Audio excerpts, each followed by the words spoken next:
and welcome to bexbugoutsurvivor. So I brought with me my therm-a-rest slacker.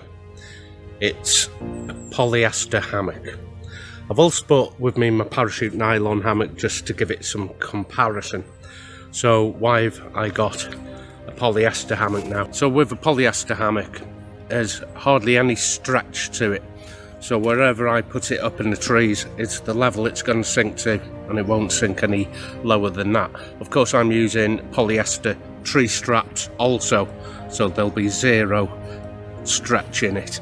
Now with a parachute nylon, that is going to stretch a little bit, and you're going to have to account for that. Also, I found, and I don't know if anybody else has found it, is the parachute nylon can actually feel a bit clammy, a bit cool to the touch, especially if you're only sleeping in, say, a t-shirt and your shorts and just an overquilt over you in a hammock.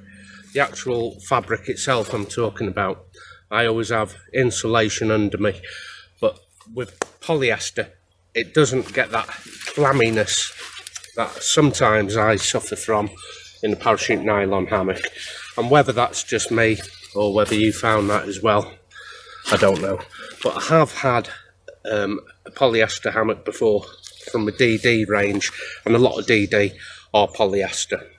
But this one is from therm-a-rest, and I keep mine just in the waterproof hood at the top of my little pack here, air pillow. And I've swapped out my suspension and bought extra tree webbing. But this is what you're looking at here, and I'm going to also dive in and dig you out parachute nylon hammock. So this is the therm-a-rest slacker, the polyester, and this is the parachute nylon. Now then, this one contains tree straps, so I'm going to remove them. So it's only hammock and it's hardware at the end of the channel that you're going to see. Now I can squash this down now without the tree straps a lot more. That's the kind of comparison we're up against there. What, maybe twice the size for this. Now the therm-a-rest slacker, it comes with a continuous loop at the end of the channel. I have swapped mine out for buttles, and what I've done is snip that loop off with scissors, and I've put myself my own suspension in. Now this doesn't come with the tree suspension, it just comes the hammock and the continuous loop at the channel, and I'll just get one off my pack, two of these. Now these are super lightweight beaners, unlike other ones that come free with other hammocks, which are quite heavy. These are around 25 grams each. These are from therm-a-rest, it's marked therm-a-rest, so it's quite high quality grade actually, and I've never had any problems with the therm-a-rest so far.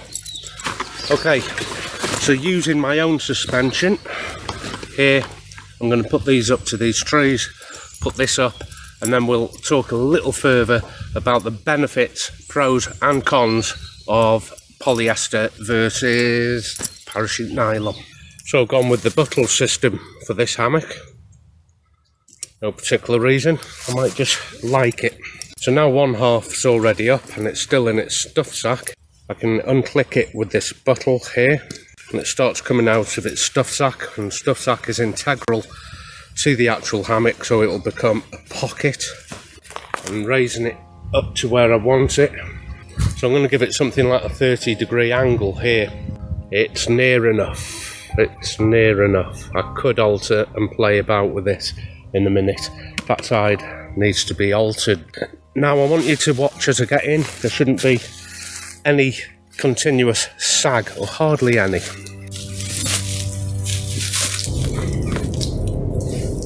There you go. Where I put it is where it sits. I need that over to the side of the tree and not in the centre of the tree like I had it. It just puts so much unnecessary pressure on the seams and the stitching on your webbing if you have it like that in the middle. get it over to the side like that. Some people have their hammocks only 2 foot off the ground. I'm probably 2.5 foot off the ground. My feet barely touch the floor. I don't like badgers and foxes going to bite my backside in the night. They probably won't, but that's in my head, so I have it higher up. This is one comfortable hammock. This is polyester without the bug net. It's coming in at around, I think, 520 grams. But my parachute nylon hammock ran about 300 grams without any hardware. Once I've added in hardware, I'm using whoopies on my nylon hammock, 360 grams, and then tree straps on top of that. This, with the hardware without the straps, I think 520 grams. I'm averaging a saving of 200 grams using whoopies and nylon. However, this is polyester. It will dry a lot quicker than nylon.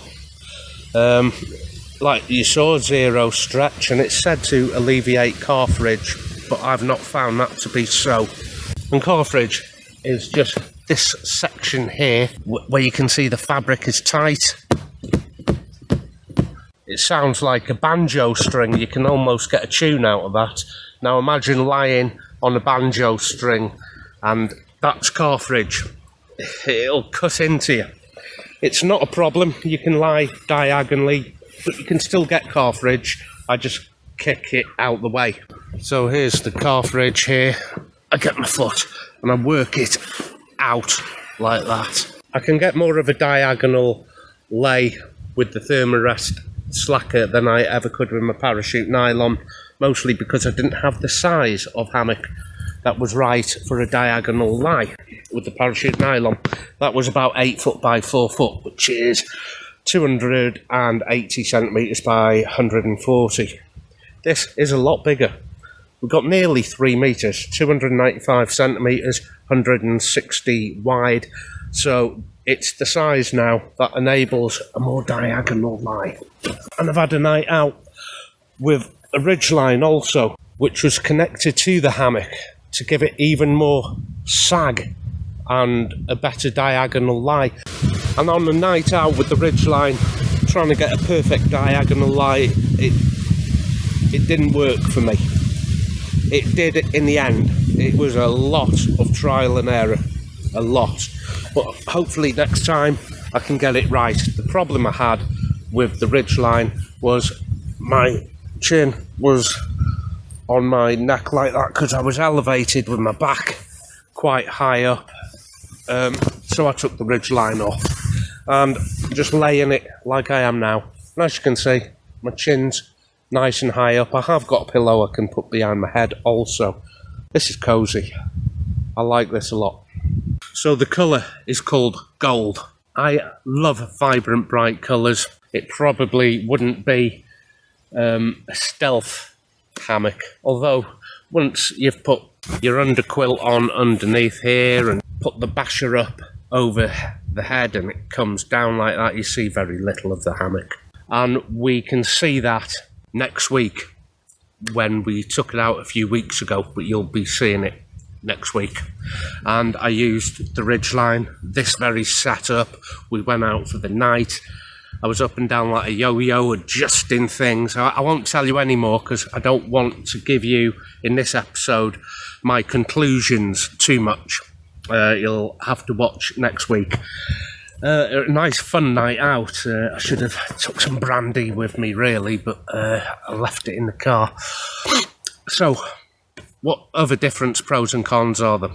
This one here is running at about 40 quid and a couple of quid for postage.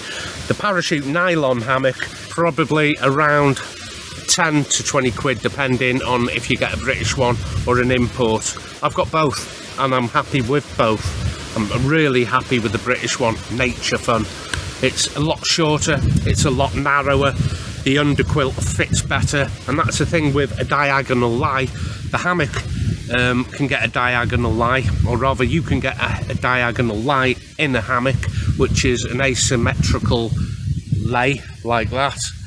But underquilts aren't designed to be asymmetrical for a diagonal lie, so there's a lot of adjustment, pulling on shock cords here, there and everywhere.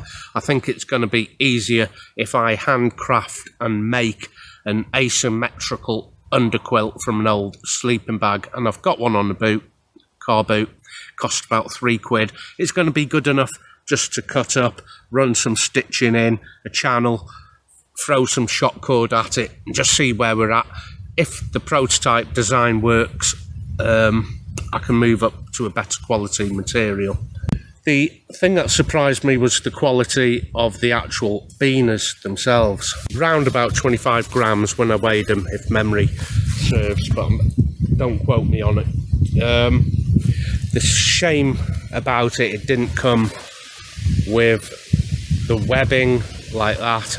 That's why I upgraded the webbing. First thing I do with any hammock is upgrade the beaners and suspension like that, whether it's a whoopee, whether it's a cinch buttle, whether it's a running buttle like that, or beetle buttles, anything like that, I always upgrade. And the only bit I'm really interested in, of course, is the actual hammock itself. I don't get that cold, clammy feeling. Just put it to my cheek there. Now, the only cold you're going to get is through the convection running underneath like that.